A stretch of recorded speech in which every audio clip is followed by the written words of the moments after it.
What's going on, guys? Welcome back to another video over at D.S.R, and today I'm taking out my brand new KTM 1290 Superduke GT 2022. As always, before we get into it, let's roll the intro.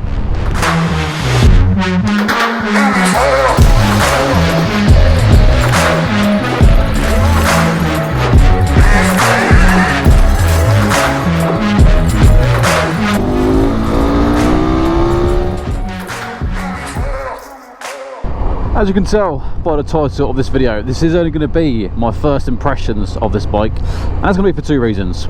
One, I'm only at 494 miles, so I'm going to wait till I've done the first service before I can give my full in-depth review.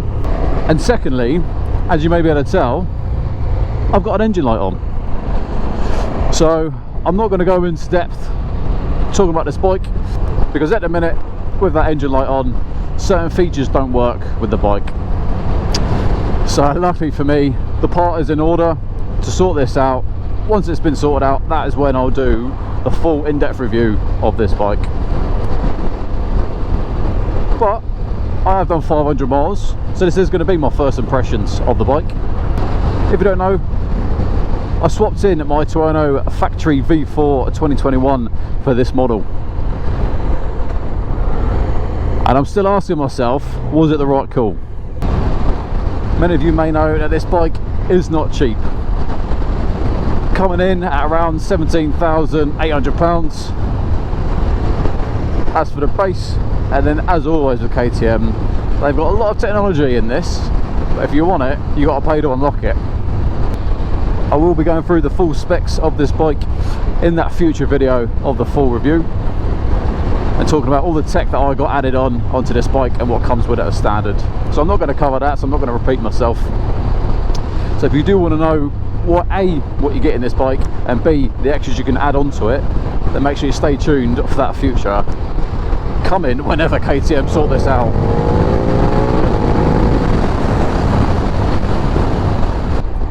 One of the first things you definitely notice coming from the Tuono is the tank size, and by that also the fuel range. On this, when it's full, bottom left hand corner of the screen, it will show me around 230 miles for a tank. If you haven't seen my Aprilia video, that'll be down in the description box below. But I was getting about 85 to 90 miles before the fuel light come on the Aprilia. So this bike significantly better, but on the other hand, it does have 5 or 6 litres of fuel more than the Aprilia. So yeah, it's going to get more range, but I reckon I could probably get another 100 miles out of this tank compared to the Aprilia. So are those few litres giving me the extra 100 miles, or is it just how this bike runs and how fuel economical it is? The Aprilia definitely got hot under seat on your little bum derriere, but this KTM wins it. Absolutely roasts my gonads. There is a company called Airflow, and they do seat covers, which creates more airflow under your bum between the seat. I haven't been in contact with them, and currently they don't do a seat cover for this bike, but I will be providing them with the details and the measurements, etc.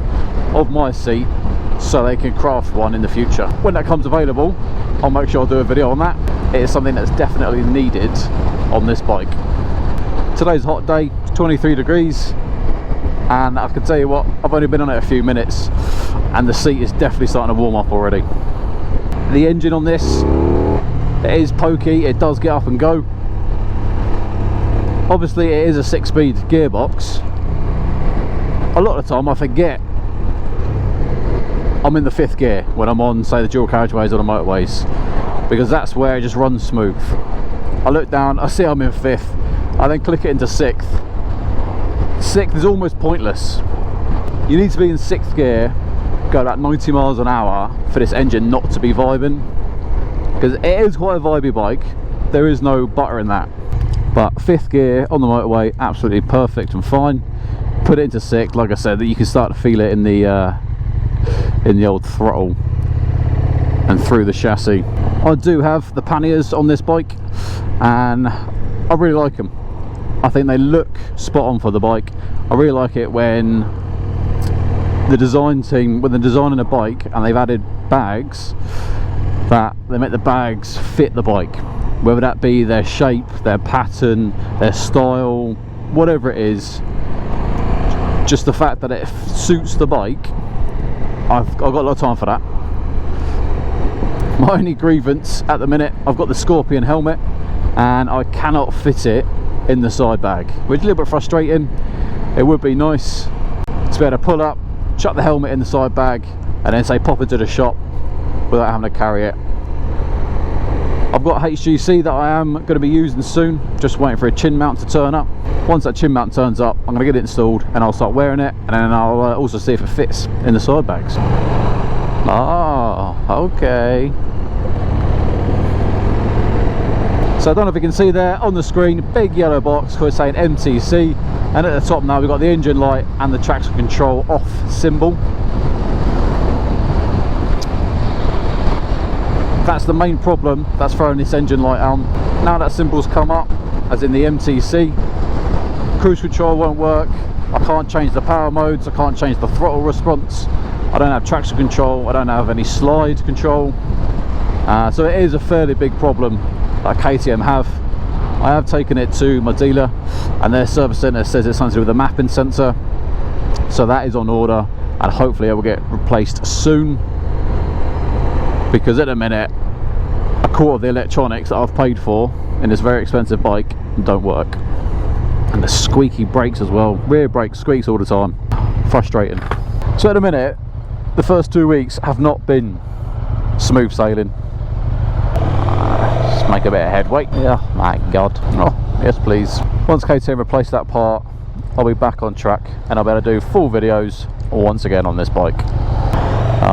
Idiots on scooters. Go on then, controversial topic, scooters. Should you be made to have a license? Should there be a certain age limit of when you can use them?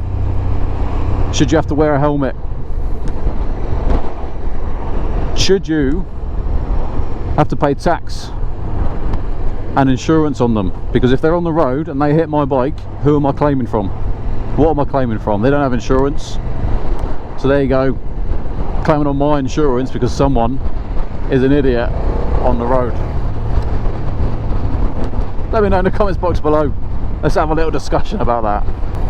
One thing I definitely can say about this bike is it's comfortable. It's got a good windshield, you can go up or down. I probably am going to get a tinted version, a little bit bigger aftermarket, but it's comfortable. I'm in a nice seat position. The seat's fairly comfortable, and that is saying something for myself. I always moan about the seats, but I have ordered the KTM Power Parts comfort seat. Not only is it a comfort seat, but also it comes with a heated seat. So yeah, in the summer months I definitely don't need a heated element, but come the winter time that's going to be a nice little added feature. Another thing that did annoy me about this bike when I first got it, as standard these bikes come with heated grips. Flicking through the menu, can't see it. So when I popped up to the service centre about the engine light, I did speak to him about it. He plugged the old computer in and he saw it hadn't been activated from the manufacturer when it was built. And it's just little things like that. You're paying a lot of money for a bike. I wouldn't expect a car of this standard to have problems like that straight from the factory.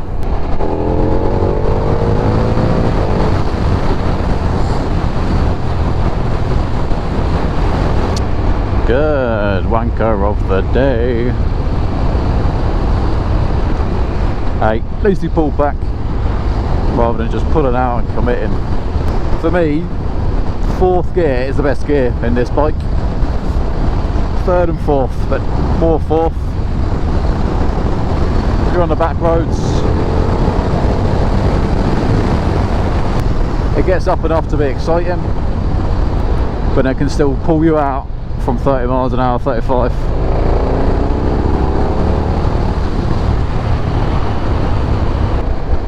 So far I think the electronic suspension on this is really good. I leave it permanently on rider plus luggage because at the minute I'm always going to have the bags on with all the camera gear etc in. I've whacked it in comfort just so I can see, and then later on I'll move it over into one of the more sportier, so sport or street settings. But I've got no complaints with the suspension at all. Bearing in mind I ain't the lightest man, plus my luggage, it does a good job. Once again, like the MT10, I think the looks of this bike are quite subjective. I really like it. Yeah, she does look big and quite cumbersome, so did the MT10, but it's stolen the looks off the Superduke with those headlights. I like it. I like the single-sided swing arm. Stock exhaust sounds good, but I am going to be replacing that at some point. I'm not sure whether to do just a slip-on or a full system.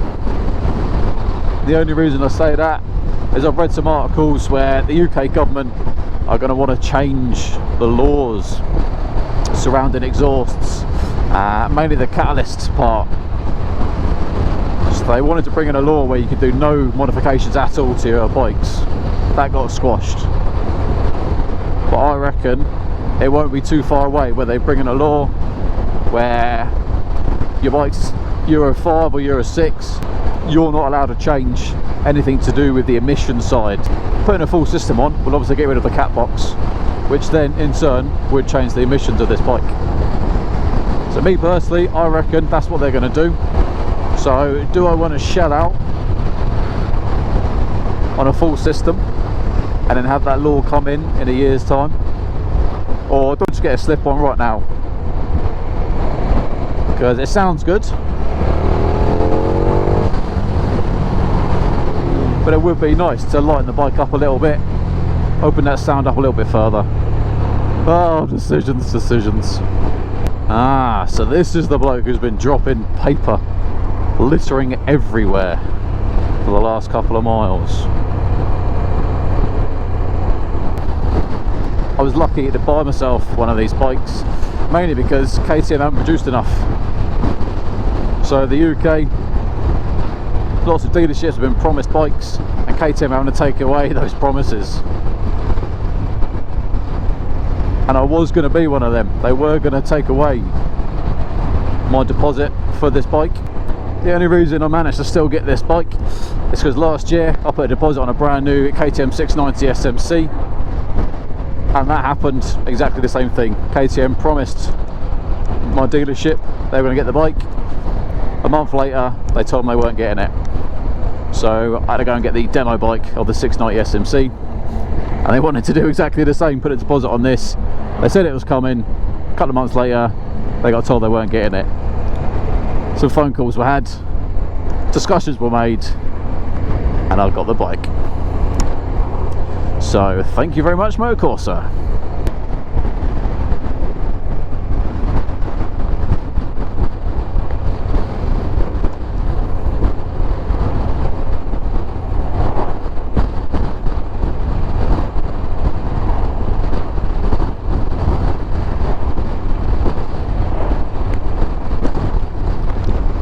There's lorry could do with getting out of the left hand side of this road. Ah, good. Yeah, good. Jesus Christ. This man needs to A, secure his load, and B, get out of the bushes. Just gonna drop back. He's literally on the left hand side of the white line. Ah, good. Leafy. How about we go away from him?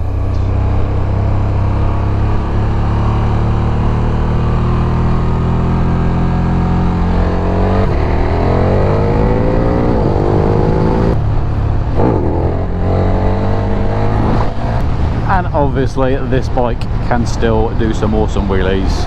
It is all we'd like to see. That's what I needed in my life. Something that's more comfortable, better mileage than the Aprilia, has luggage that works, and can wheelie. It's this bike in a nutshell.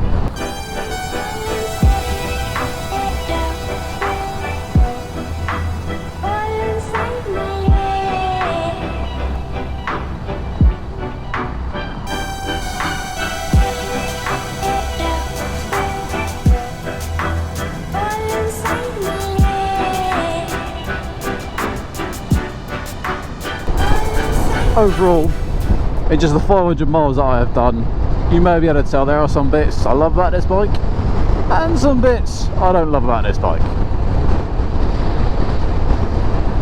But not only will I do a full first ride review on this bike once the first service is done and that engine light is sorted, I will also do the top 5 things I love about this bike and the top 5 things I hate about this bike when I get to 1,000 miles, because by then I feel like I would have been on enough to truly understand and know my loves and hates for this machine. Handling for this bike, definitely the slower speeds, it does handle quite nicely. It's not a light bike, but it does flick over quite nicely. I do find when I'm in corners or go around a roundabout, it's solid, really just gets in there and just holds that line. I do find when you're going that little bit faster and trying to then get into the corners a little bit quicker, that's where I do find sometimes it struggles a little. But I'm not fully committing on my body position and riding style going around the streets. I do more of the lazy man riding, where I just kind of sit in the middle of the seat and then just plonk it in.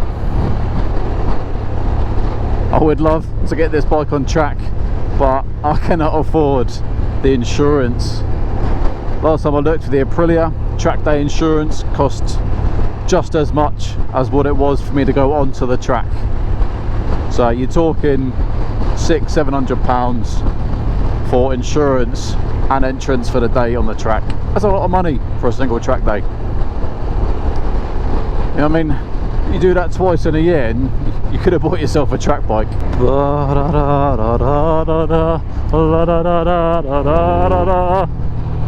Hallelujah. As always guys, make sure you give this video a thumbs up, and thank you very much for watching this video. If you haven't done so already, please make sure you hit that subscribe button. It helps us out over here massively. In the meantime, ride safe.